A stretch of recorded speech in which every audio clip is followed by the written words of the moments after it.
This is Martin Giles of the Guildford Dragon News, and today I'm with Councillor John Rigg, who's the lead councillor for regeneration at Guildford Borough Council, and I'm here to interview him about the North Street plan. Well, first, Councillor Rigg, thank you for giving your time to the Guildford Dragon. It's always a pleasure to interview you. Thank you. And this is an important subject, I think, the North Street plan. So, as we know, Guildford Borough Council voted by the slimmest of majorities to reject the St Edward's plan for North Street. Do you believe the claims that committee members were uninfluenced by their party politics? Oh gosh, that's a difficult one, Martin. All I do know is that the voting was on party lines, and on the previous planning application, which was Debenhams, it was on party lines as well. With the exception of John Askew. With the exception of one abstention, which is definitely not a vote in support. And on the Howard of Effingham School, of course, there was the same approach to a developer investing in the town. So are you saying if it's not conscious party politics, they seem to have an influence? I think what disturbed me the most was not people being against the project. What disturbed me the most was that we spent 4 years negotiating with the developer. All the councillors were invited to 4 separate meetings every time there was a new iteration, and the developer was allowed to leave the meetings thinking everybody's happy. And it was an absolute shock on the night of the planning committee to hear them all absolutely adamant against the project. Now, they're not allowed to be predetermined, but they are allowed to say they're predisposed. So any of those meetings at any time over the 4 years, they could have come and said, I am not predisposed towards this development. And the developer would listen. The developers want to find an easy route through. They want to try and please all the people all the time. Impossible sometimes, but I think that was and similarly on Debenhams, I wouldn't have minded a refusal on Debenhams if that was the consensus. But when it falls into party lines and appears to, then I'm a bit concerned. Okay, but the Lib Dems weren't the only ones that voted as a party. All the R4GV councillors voted the same way too, didn't they? Did no one in your party have reservations? No. They expressed their reservations throughout the process over the 4 years. But what we'd said was we want to regenerate and get new investment in the town. We want to help the high street. And therefore, we set off on a journey. And all along, we said it was with the intention of producing a positive outcome. And so they stayed consistent with that. If they'd suddenly have come up and said the night of the meeting, completely don't like this development, I would have been equally dismayed. That's not how the world should operate. Why surprise people? Involve them, embrace them, and come out with a solution which is a compromise which works for everybody. And we've just wasted 4 years. And what about the Conservatives? Well, the Conservatives, I know the scheme that I picked up from the Conservatives had 750 apartments. So it was a lot bigger, a lot higher. It would have been bigger and higher. And I got, as a very early starting point, I got it down to just under 500. Okay. So, but did they attend the briefings that you mentioned that some other councillors? Some of the most strong comments against the development were people I was not sure attended the meetings. Okay. Now, you clearly remain convinced that the plan is the right thing for Guildford. What will you do now?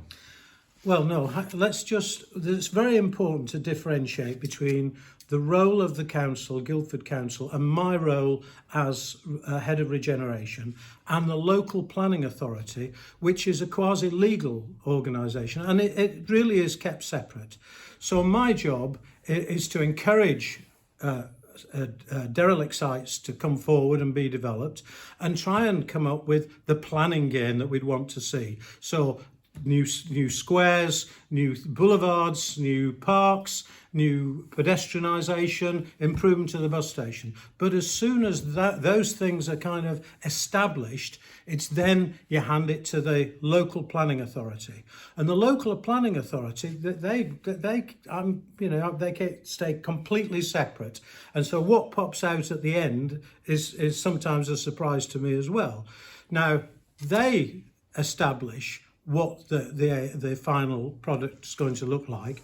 They consult all the agencies, all the residents groups, but they also principally follow planning policy. And it's the policy they inherit that sets the outcome at the end of the day.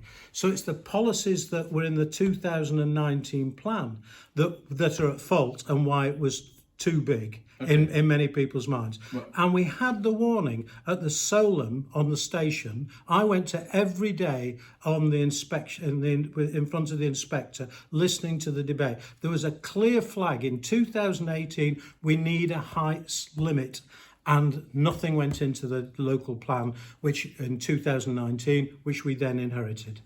But, okay, well, I'll leave the bit about heights for the minute, but you still haven't really told me what you're going to do now. Right. It's not in my gift, of course. No, but what do you hope? What do I hope will happen? I feel very sorry for the developer, because they were really shell-shocked. They thought they'd been working with the council, and they were absolutely, they're like rabbits in headlights. They have a choice. They're now the 8th failed scheme on that side. They're 9th actually, the 9th failed scheme. So at what point, having spent some millions getting there and having consulted every agency and had brought in specialist transportation people to check that what Surrey County Council were advocating, there were two sides to the story, and they're now in a position where, what do we do? Because if we either go to appeal, which might be very costly and risky for both parties, or they start with a new planning application. But if they just end up at the end of the day with a council that are basically a joint venture between us and the Lib Dems, or between any parties, if they end up with that, will they end up with the same surprise? Can they afford to take that kind of, when there's lots of authorities are welcoming them with open arms? So the situation is uncertain at the moment. It's uncertain. I think it's potential. If they walk away, I think it's a disaster for Guildford. That's the first thing. If they start negotiating, I hope we can try and find a way to take the politics out of it, get everyone to be pragmatic, and everybody not to expect to win everything. And, we just try. I mean, to be honest, I wasn't that impressed with the architecture in many respects, but we don't appoint the architect. The developer appoints the architect. Okay. And it's the same in every project. Right. Now, you mentioned building heights. Let's talk about that then. So it's obviously one of the major concerns expressed, not just in the debate in the council chamber, but in comments around the Guildford community. Wasn't it a major error not to have a height policy in place before this scheme was planned? Because didn't you get it was mentioned in the debate actually that planning officers advised councillors not to have a height policy. Yes, we have. There's development control, that's the planners who deal with every year, and we have strategic planning. And strategic planning guide on the policies, and their clear guidance to the previous council and their professionals, that was basically not to set a height limit, do everything depending on the particular location, and whether it's at the bottom of a hill or the top of a hill, or whether it's an area of 2-storey or an area of 10-storey, have the flexibility. I was not happy with that, but we are in a coalition. Planning policies we inherited, which were in the 2019 local plan, The second part of the 2019 local plan is the DPD document. It's the development management policies, and those policies were a second bite of the cherry. But the portfolio holder for the council was a Lib Dem at the time, and absolutely went with the strategic planning team. And at the end of the day, we don't have a majority, and our attempts to request and secure a height limit were not supported, and we had to accept the fact that we don't control the council. So from what you're saying, it was at least one Lib Dem councillor who influenced that decision, and yet it was other Lib Dem councillors on the planning committee, entitled as they are to form their own opinion, that voted against that on height in one aspect of the refusal. It is ironic, but we're also confronted with exactly the same situation now on Guildford Park Road, where it's a council project which we've been working on. So this is on the by the station, other side of the station. Yeah. And we've been working for 3 or 4 years trying to get the scheme. We now have an architect's proposal which has been presented to the public and presented to all councillors, and it is at the same height as or within 1/4 of a metre of the high building on North Street, in a much more visible position because the land rises up. So what do we do there? We are in a difficult position. You cannot have a council pulling in all directions. You've got to have some way of reaching a consensus, and that's what I hope this incident and Guildford Park Road will bring together, some kind of approach which enables us to know the way forward. Okay, now there doesn't appear to be any accurate measurement possible for the level of public support one way or the other on the North Street. Yeah, it's tricky. What's your assessment? I think it's generational, and I think a lot of the people who I spend my time with and who I know well from starting the Vision Group and being involved with the Guildford Society and being a member of GRA, the Guildford Residents, I absolutely appreciate their view. But at the end of the day, when a scheme is presented by a developer after 4 years and it complies with the planning officer's policies and the planning officer recommends it and it's been scrutinised and supported quite a lot by certainly the younger generation who just want homes, please.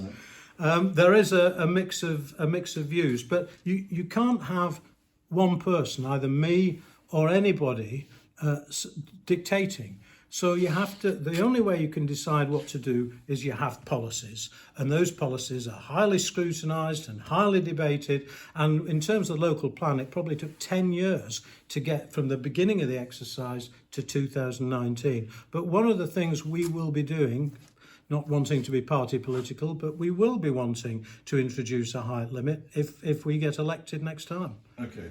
Being the only party so far that has wanted to do that. Okay. Now you mentioned some of these organisations, the Guildford Society, the Guildford Residents Association, Surrey County Council and Heritage England, as well as local bus companies, all had considerable reservations about the North Street scheme, if not outright objections to it. Are they all wrong? I think it is really sad that the bus companies want to run their buses between into North Street, between the Friary Shopping Centre, a major pedestrian attraction, and the shoppers coming from Friary Street and High Street. They are so keen to stop that happening. And that is an area of public health risk from accidents, and it is one of our accident black spots, the gyratory. It means there is pollution. It's already an air quality monitoring area because it's very serious pollution there. And it stops us creating a peaceful, pedestrianised atmosphere where families and children can run about knowing there isn't going to be a bus suddenly roar by. But I think their objections would be that the scheme, from their bus operation point of view, wasn't practical when it came to manoeuvring buses, for instance.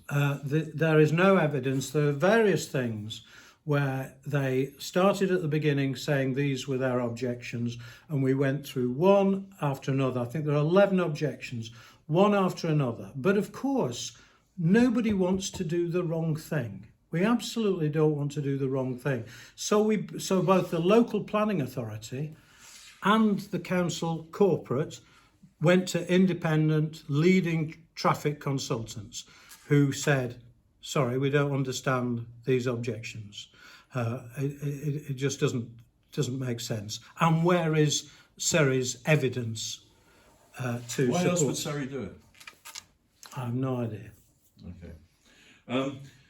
So everyone that's paid any attention to this knows how hard you have personally worked on this and how determined you have been to get this scheme in place. But isn't there a danger that the concentration of effort, laudable though it might be, has blinded you to the real concerns of others and the concerns they have about the scheme and also about the merits of their arguments? Of course, that's the danger.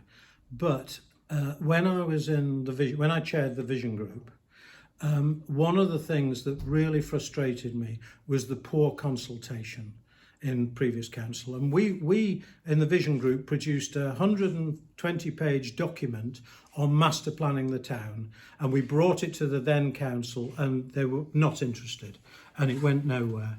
So I was absolutely determined when I was elected that there would be good consultation. And I insisted the developer at Debenhams and at North Street did a huge amount of consultation. But beyond that, I organised 4 meetings for all councillors to come to and express their concerns. Why would anybody want to do the wrong thing? Why would anybody want to come when the development's finished and thinking, what have I done?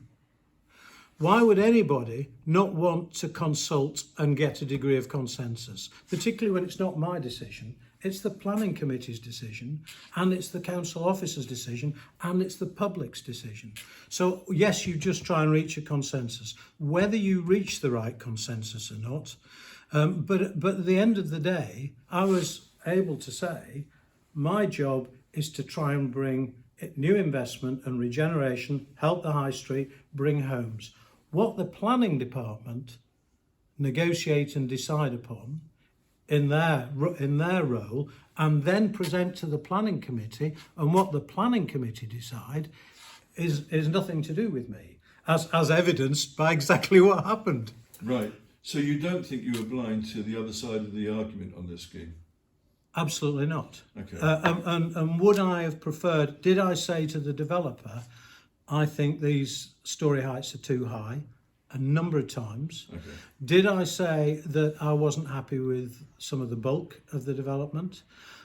Did I say that, and still believe, that the facades are not mixed enough? There's too regular. The windows, the balconies are too repetitive. And if you look at some of the good developments, then you see cornice lines, you see different materials up to the 2nd or 3rd floor, different banding above, and different roofscapes. But I don't get allowed into the meeting with the planning officers. Mm-hmm. They say it's nothing to do with you, Councillor Rigg. Right, okay. So, but isn't that a flaw in the system in that case? Okay. They're precious about it's their territory, and my fellow councillors are very precious that I stand clear, and have done so. Okay. Now, you said what you want to happen next do you think St Edwards will appeal against this planning permission? I think you may have covered that earlier. Have you got any more information on that? As I said, I think they're in a really difficult place. So they're thinking about it? They're thinking about it, but it is a really difficult place, because do they do another massive exercise and 1, 2, 3, 4 years, and just to end up in scheme number 10 in Guildford that fails? So if you're a betting man, what are the odds of them appealing? Evens? I can honestly say I've no idea. Okay. The added dimension here is what's happening in the UK economy. And developers across the UK are either pulling schemes or putting them on the shelf, and the construction cost issue and the lack of labour, construction labour, they all add up to a picture. And of course, the fact that house prices are already tailing off, look like they're going, it's the level of uncertainty. Okay, now, do you think that R4GV's track record will stand you in good stead to achieve electoral success in May? That's a big question. I have no idea. All I do know is we've absolutely stayed true to what we said we would try and do. We said we would try and regenerate the town. We said we'd try and put in controls to protect Greenbelt and to stop further incursions in both in Greenbelt and with the villages. We are happy and want to have a height limit. And we said we'd come up with a master plan of the town to open up the riverside and to take some of the previously developed sites, which are just surface car parking, and create a 15-minute town. And that is a town where young people can have access to homes, they can walk to work, walk to the station, walk to the wine bar, walk to the gym along the riverside. And that includes particularly cycling and addressing traffic. Okay, but you will know that there are people in the villages in particular who are very disappointed that you didn't push through a review on the local plan. And also, people that are unhappy with the Debenhams and the North Street scheme. How are you going to persuade them to still put trust in you in an election? Well, they've got to look at the choice. And the choice is, we are the party which is about protecting Greenbelt. We are the party. I mean, GGG are there, but we're pretty well worked together with them. Argue with that, wouldn't they? They are but also. we don't know what their plans are for the election. And the other parties have actually not particularly strong policies on protecting Greenbelt. The Conservative policies speak for themselves, and the damage is largely done, but the Lib Dems have not been at the forefront of protecting Greenbelt. But the other dimension we have is bringing forward brownfield sites, which the other parties have done nothing for 30 years. Guildford has been on a decline for 30 years.